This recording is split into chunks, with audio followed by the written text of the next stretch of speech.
tecnologia. Eu vi uma semana retrasada, eu acho, a apresentação do Nicoleles, que é um dos maiores neurologistas que existe no país hoje, e é mundialmente conhecido. Ele falava que, sobre a questão de investimento em pesquisa, a China hoje está investindo mais de 5% do PIB em ciência e tecnologia. Está trazendo de volta vários especialistas que estavam espalhados no país, no mundo inteiro, e em vários centros de institutos de pesquisa, em várias áreas, e investindo pesado em ciência e tecnologia. A China, ela já está, para quem anda por aí, a China já está em todos os países do mundo. Eu estive na África, em alguns lugares, na América Latina e no Caribe, e a China está presente em tudo que é lugar. E a China, brevemente, vai despancar os Estados Unidos e vai dominar o mundo.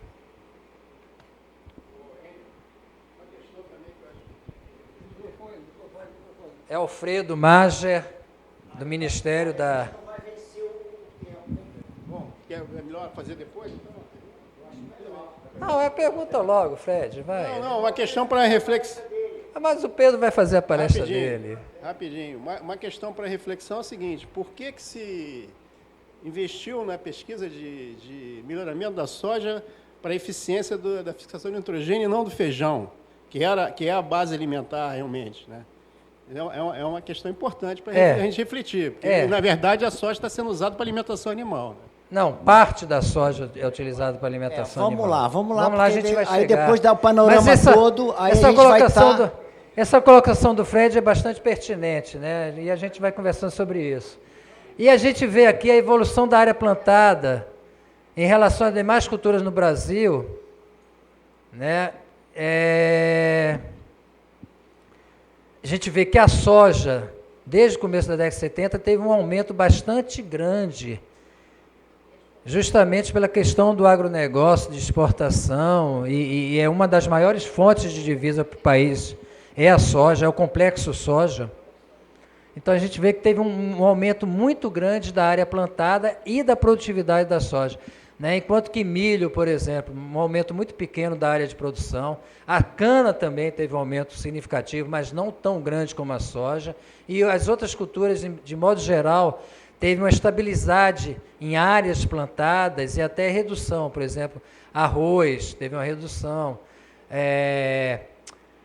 Trigo também teve uma certa estabilidade. Aqui, algodão também, né? Café. A gente vê com uma queda até da área plantada de café, né, enquanto teve um aumento substancial de área de produção de soja. Aqui um percentual em relação à produção total de grãos do país, por cultura, de quanto é para cada espécie, né, diferente. Você vê que a quantidade de grãos produzidos de soja é quase metade da produção total de grãos do país. Na verdade, de áreas de produção, não é da produção em si, de área de produção. A gente ocupa mais da metade do país hoje, da área produtiva em grãos, com soja. Enquanto que o milho tem uma área um pouco menor, 40%, e o feijão uma área muito pequena, apesar de ser uma cultura de alimentação. Né? A produção de carne no país, vê que teve um aumento muito grande, né? E esse aumento da produção de frango, por exemplo, que foi muito maior, o boi também aumentou, mas o frango muito maior, essa curva de crescimento, ela é muito parecida com a curva de crescimento da produção de soja, da produção e da área de soja, porque boa parte do frango é soja. Bom, o Fred tocou aqui na questão do grão de soja, né? Então, parte da produção, mais ou menos metade da produção nossa de soja é exportada. Pouco menos que a metade da produção. Boa parte dela é processada no país. Parte virando farelo, que vem quando é espremida a soja, parte vira óleo, parte vira farelo. Desse farelo, parte é exportado, parte é uso interno, mais ou menos meio a meio, e o óleo, boa parte da produção do óleo é consumo interno. Tá? E uma parte menor é exportada. Aqui a gente tem menos da metade da produção exportada como grãos. Se você juntar o complexo soja, então aí muito mais da metade da produção é exportada. Né? Em relação, então, aproximadamente 65% da produção é exportada. Aqui tem um delay aqui no meio, que são perdas, etc. Leonel até comentou, eu não vi esses dados, mas 20% da produção da soja no país vem da pequena agricultura familiar, principalmente no sul do país, Paraná, Rio Grande do Sul, etc. Não é só latifúndios, não, que produz soja. Apesar de a gente achar que soja é uma cultura de latifúndio, 20%, que é bastante significativo, vem da agricultura familiar. A soja orgânica. A soja orgânica é outra opção capaz de reduzir os impactos atualmente causados pela grande agricultura da soja convencional. Tá? No Brasil, a soja orgânica está sendo cultivada principalmente por pequenos produtores da região sul. Seu cultivo é considerado viável apenas para pequenas e médias propriedades, com emprego de mão de obra mais intensiva, rotação de culturas e adubação orgânica. A maior parte da produção é exportada para consumo humano no Japão, e aí não utiliza a soja transgênica. Os pequenos produtores dependem ainda de forte apoio técnico e financiamento para a produção. O aumento da produtividade, que eu tinha até comentado sobre a questão da atuação da pesquisa, a gente vê aqui de área de cultivos, né, da produtividade agrícola do país, a gente vê que a área total da produção agrícola no país, isso aqui é produtos totais, tá? Não é soja, é de modo geral, a gente vê que a área de produção ela é quase estabilizada, teve um aumento muito pequeno da área de produção total no país. Tá? A área de produção é verde. A linha verde aqui é a área.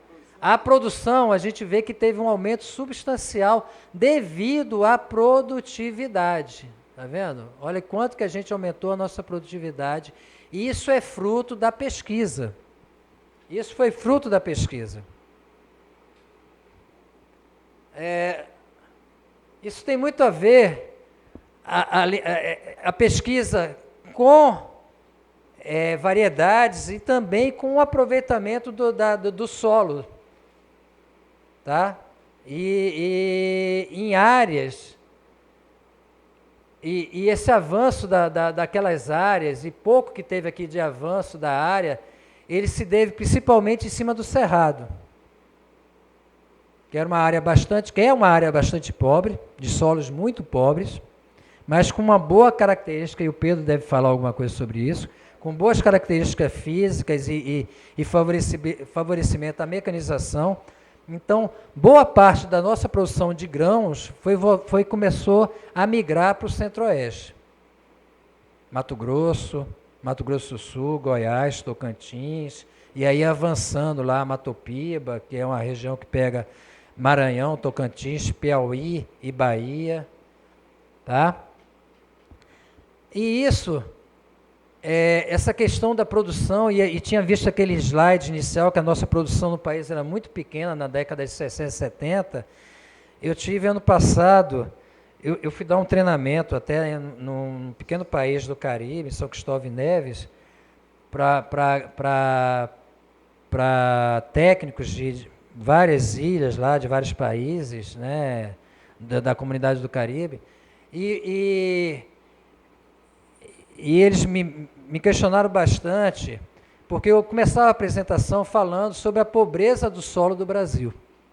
O Brasil tem, a boa parte dos solos são muito pobres, né? E eles não conseguiam entender e ficavam me questionando, mas, Enio, como é que o país tem um solo muito pobre e a gente vê que, de modo geral, no mundo, a agricultura está relacionada a solos ricos, né? Onde você tem solos de boa fertilidade, você tem uma agricultura forte, e no Brasil não.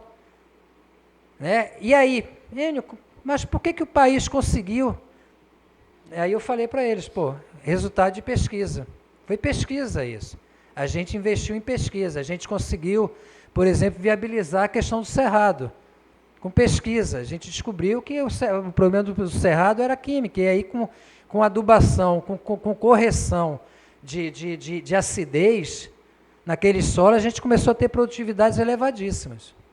Né? Então isso é fruto da pesquisa. Esse aumento da produtividade foi fruto da pesquisa agropecuária, não só da Embrapa, mas de toda a pesquisa do país. E aí entra as universidades e os centros de pesquisa estaduais também. E aí tem esse aumento da produtividade no país, várias variedades que eu já tinha até colocado, e alguns gráficos mostrando, por exemplo, arroz, crescimento, cebola, café, soja, tomate, feijão, milho, batata, laranja, frango, né? A gente tem um aumento no frango, por exemplo, na década de 70, a gente precisava de 50 dias para ter o abate de um frango, e hoje você já reduziu isso para 30 dias quase, 30 e poucos dias. Né? O peso que a gente tinha na década de 70 do frango para consumo depois de 50 dias era 1,8 quilos, hoje já aumentou para 2,2 quilos. Isso tudo foi fruto de pesquisa e melhoramento, tanto do frango como das espécies vegetais também. Né? O gado de leite também, um aumento da produtividade, o gado de corte também, um aumento da produtividade dele. A segurança alimentar também está refletida no custo, né? Isso tudo veio refletir o custo da cesta básica do nosso alimento. Né? Na década de 70, a gente tinha um custo, para você ter um efeito comparativo, chamou de 100 o custo da cesta básica na década de 70, e hoje a cesta básica é metade do valor que era na década de 70. Então, hoje a gente paga menos pela cesta básica graças ao aumento da nossa produção, aumento da nossa produtividade. Isso tudo fruto da pesquisa. Quais são os nossos desafios hoje? Maior participação, e aí em relação à soja, né? Maior participação da soja na alimentação da população do país, apesar dos avanços recentes. Redução das gorduras trans, menos ácido linoleico e mais ácido oleico. Diminuir impacto socioambiental, sistema de produção, agrotóxico, evitar bioma amazônico, etc. E aí a gente vai ver nessa redução de impacto socioambiental, e o Pedro vai colocar isso na apresentação dele, que hoje, a gente não precisa hoje aumentar, a gente não precisa invadir áreas virgens para aumentar a nossa produção. A gente pode utilizar toda essa área de pastagem degradada hoje e transformar isso em produção. E é uma área imensa. A gente não precisa desmatar mais nada. Controle de pragas e doenças sem uso de agrotóxicos, outro desafio para a gente. E aí vamos falar um pouquinho da biofortificação, foge um pouco do tema leguminosa, mas envolve também a leguminosa, né, que é um objetivo da pesquisa, é aumentar o valor nutricional dos alimentos que já fazem parte da dieta da população, permitindo que esta tenha acesso a esses alimentos sem exigir mudança de seus hábitos alimentares. Né? Hoje a gente fala muito da questão dos alimentos nutracênicos, né? Você evitar, através da alimentação, reduzir a utilização, por exemplo, de remédios. Então, combate a doenças pela alimentação, pela boa alimentação. E para isso, estão sendo desenvolvidos cultivares com teores mais elevados de ferro, zinco, provitamina A, etc., que também devem apresentar bom desempenho agronômico, produtividade, resistência à seca e à praga e à doença, além de boa aceitação pelos consumidores. Isso é importante, porque hoje a gente tem a questão dos transgênicos, e aí boa parte da comunidade, né, cai de pau nos transgênicos, principalmente pela questão da soja Roundup. Porque quando a gente pensa em transgênico, a gente imagina logo a soja, né? E a multinacional, a Monsanto lá, dominando tudo e utilizando a soja, etc. Mas a transgenia, ela é muito importante na melhoria das variedades e das espécies, das cultivares. Aumentar o teor de nutrientes dessas cultivares, a gente só consegue com alteração do código genético dessas plantas. Isso é uma forma de transgênicos também. Isso é uma forma boa do transgênico. Tá? Então a gente tem que desmistificar um pouco essa questão dos transgênicos. Né? O mito do transgênico, principalmente causado, eu também sou contra a soja Roundup, mas também boa parte hoje da produção vem dessa soja. E aí? Existe alternativa, mas é difícil. E no Brasil, hoje, boa parte da produção, da produção científica e do melhoramento, ela é coordenada pela Embrapa, principalmente pela pesquisadora doutora do Centro de Tecnologia da Agroindústria Tropical, que é o CTAA, que é lá em Guaratiba, a doutora Regina, a doutora Marília Regina, né? E aqui uma equipe dela que trabalha com melhoria de variedades, aumentando a importância nutracênica dessas variedades, dessas cultivares, utilizando melhoramento genético dessas plantas. E aí a gente tem um avanço bastante grande da pesquisa em biotificação no Brasil, principalmente, e o Brasil é um dos poucos países, é o único que trabalha com várias espécies diferentes, melhorando as características dessas espécies, utilizando biofortificação. E aí a gente tem alguns exemplos, tá, dessa biofortificação. O milho, por exemplo, nessa variedade, um aumento da provitamina A, que é precursora da vitamina A, né, enquanto que em variedades normais a gente tem 2 a 4 ppm de provitamina A, nessa variedade aqui melhorada, você já tem um aumento para 5 a 8 ppm, isso é bastante substancial. A batata doce também, essa variedade aqui, Beauregard, ela tem um teor de 90 a 140 ppm, enquanto que outras variedades de batata doce têm um valor muito baixo de provitamina A. O feijão calpi, né, aumento de ferro e zinco, enquanto que variedades normais têm valores menores, a gente tem algumas variedades com concentração maior de tanto de ferro como de zinco, que são bastante importantes na nutrição. Na mandioca, a gente tem algumas variedades, aquelas mandiocas, não sei se vocês já viram umas mandiocas amareladas, aquele amarelo, boa parte dele é devido à provitamina A. Então a gente tem variedades com teores de 4 a 9 ppm, né, parece pouco, mas é bastante significativo, enquanto que a variedades normais de mandioca, aquela branquinha, tem 0 de provitamina A. Isso para a população, isso faz diferença. Isso é a fome oculta, né? Porque a pessoa se alimenta, por exemplo, é por isso que hoje o pão é obrigado a ter, eu acho que é ferro, né, que coloca na farinha de trigo, biofortificado com ácido fólico também, ferro. Isso tudo é para melhorar a nutrição da população indiretamente, né? Essa aí no pão é com adição desses produtos. Aí a gente tem pesquisa para melhorar o teor no próprio alimento, na própria planta, né? Então a gente tem aqui na abóbora, o trigo também, abóbora, um aumento significativo também de provitamina A. No trigo, aumentos de ferro e zinco em algumas variedades. No feijão, aumento de ferro e zinco. No arroz também. Tá? Então isso é bastante importante. E citando o José Graziano, que hoje foi ministro nosso, né, do Ministério do Desenvolvimento Agrário, né, ministro no governo Lula, e hoje é o diretor-geral da FAO, um dos cargos mais importantes que existe no mundo, é um brasileiro que ocupa. Engenheiro agrônomo, tá? Brasileiro, muito orgulho disso. Ele fala que a realização dos Objetivos de Desenvolvimento do Milênio, destinados a acabar com a fome em muitos países, mostrou que podemos efetivamente eliminar o flagelo da fome de nossa existência. Este é o cerne da nova agenda do desenvolvimento sustentável. Libertar o mundo da pobreza e da fome, deixando ninguém para trás. Podemos fazer isso, podemos ser a geração Fome Zero. Muito bem. Convido agora o colega, pesquisador doutor da Embrapa Solos, Pedro Freitas.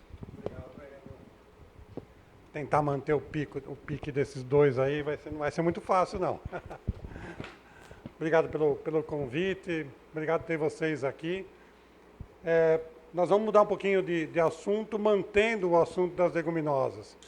Porque uma das metas do Ano Internacional de Leguminosas é difundir a leguminosa como cobertura do solo também, das próprias propriedades que as leguminosas têm.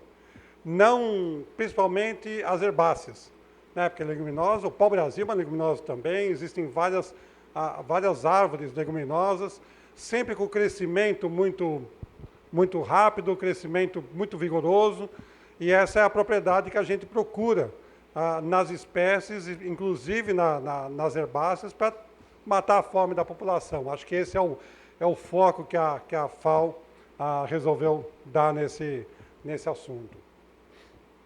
Vamos começar com uma lembrança aqui. Quando a gente fala de manejo, a gente fala de conservação do solo, quando a gente fala de recursos naturais, né, a gente sempre lembra